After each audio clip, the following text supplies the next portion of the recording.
Nah, maka oleh sebab itu bagaimana supaya kita jadi orang syukur nih? Kita cuman mengatakan syukur itu cuman pandai di lisan saja.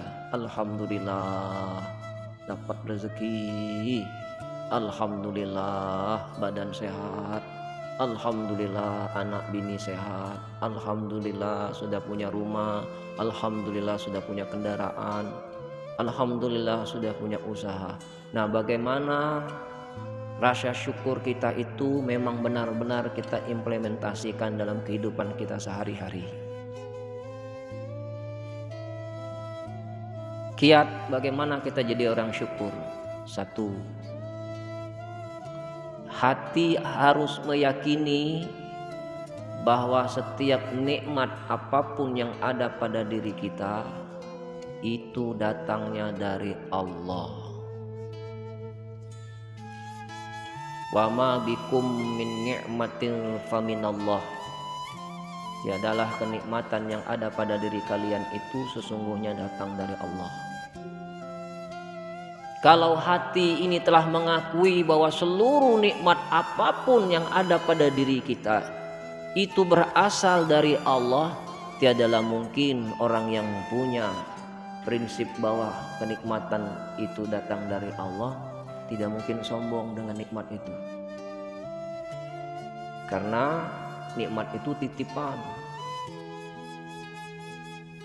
Harta, pangkat, jabatan, kedudukan, gelar itu titipan dari Allah. Dan itu semua datangnya dari Allah. Kalau hati kita merasa bahwa setiap usaha yang pernah kita perjuangkan itu berasal dari usaha kita, cenderung orang itu akan sombong dengan nikmat yang Allah berikan kepadanya. Tapi kalau dia merasa bahwa itu semua titipan dan itu semuanya datang dari Allah semata, dia tidak akan sombong dengan apa yang Allah titipkan kepadanya, yaitu nikmat itu. Maka kita harus meyakini bahwa segala sesuatu yang sedang kita rasakan itu nikmat, itu datang dari Allah. Karena banyak orang yang merasa bahwa mereka itu sukses, mereka itu punya harta, mereka itu punya gelar, mereka itu punya kedudukan, bahwa itu karena hasil karyanya. Padahal itu bukan karya dia. Itu semua adalah didatangkan oleh Allah sebagai titipan. Jadi ketika kita mengatakan Alhamdulillah, hati harus menerjemahkan dari perkataan Alhamdulillah, segala puji bagi Allah. Kita masih bisa makan, Alhamdulillah. Air minum yang kita telan, yang kita teguk bisa masih masuk ke dalam perut kita, Alhamdulillah. Dan kita tidak akan pernah berhenti bersyukur. Pada hari ini juga kita masih diberikan kesempatan untuk melangkahkan kaki kita untuk bisa menghadiri majelis taklim ini, juga kita harus syukuri. Dan kita harus yakin bahwa ini semua Allah yang menggerakkan hati kita dan menggerakkan kaki kita ini. Dan perlu kita ketahui dulu waktu kita di dalam perut ibu, bagaimana Allah menjamin kehidupan kita di dalam rahim ibu. Proteinnya, vitaminnya, karbohidratnya. Dan kita pun di dalam perut ibu tidak pernah bisa berpikir dan tidak pernah berpikir bagaimana Allah memberikan makan kepada kita. Bahkan kita di dalam perut pun tidak pernah mengerti bagaimana cara meminta. Tetapi walaupun kita tidak mengerti dan tidak pernah tahu bagaimana cara meminta kepada Allah, tapi Allah cukupi kehidupan kita di dalam perut ibu kita. Sampailah kita lahir, dari kita bayi, diurus oleh ibu kita. Kita sakit diobati oleh ibu kita. Tidak punya pakaian dibelikan pakaian oleh ibu kita. Dan pada saat itu juga kita tidak mengerti bagaimana mau cari makan, agar kita bisa berpakaian pun tidak mengerti. Hingga akhirnya kita punya akal balik, punya ilmu, punya iman, punya akal. Tapi kenapa kita dikalahkan oleh anak kecil? Ketika kita sudah dikaruniakan oleh Allah iman, akal dan ilmu, kita melenceng dari jalur Allah. Korupsi, nipu, mencuri. Tidakkah kita sadari itu semua pernah kita lakukan? Tidak meminta saja Allah beri, apalagi kita meminta kepada Allah. Nah, kita harus tanamkan dalam hati ini bahwa setiap nikmat itu datang dari Allah.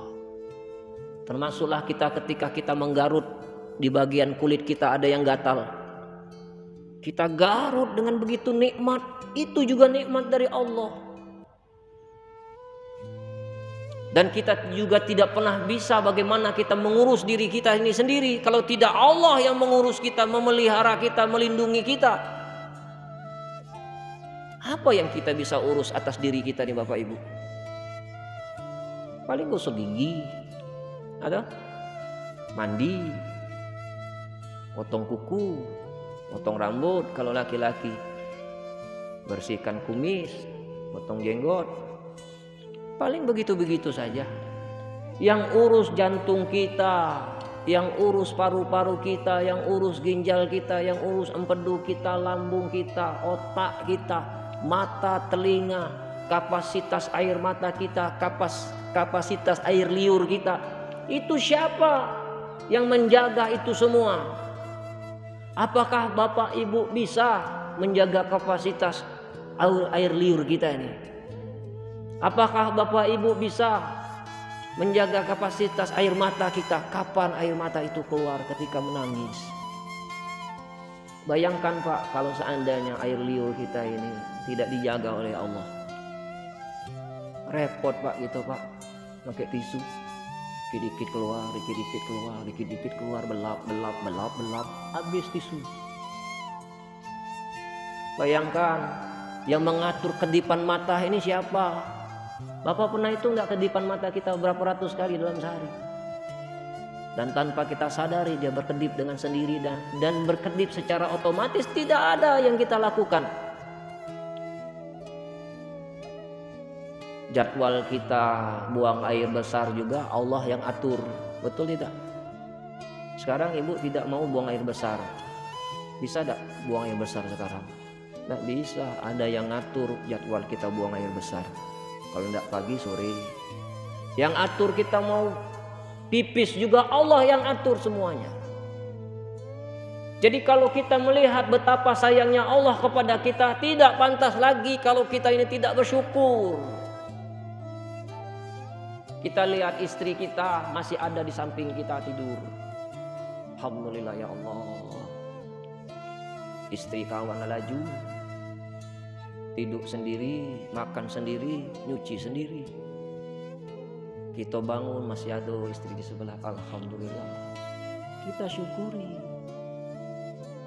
Begitupun juga ibu, lihat ke sebelah kanan masih ada suami. Alhamdulillah, belum dapat status janda.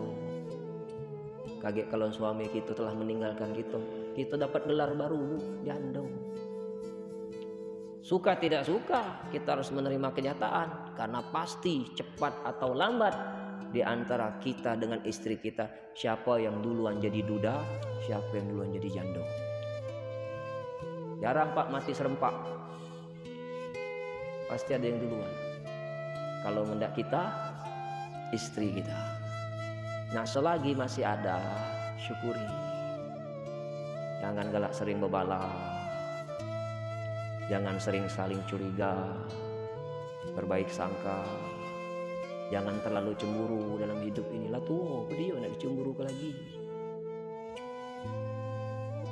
Yakin saja, kalau memang benar-benar dia jodoh kita sampai mati, insya Allah suami kita tidak mungkin tergoda, atau istri kita juga tidak mungkin tergoda. Karena pada hakikatnya kita ini milik Allah semata.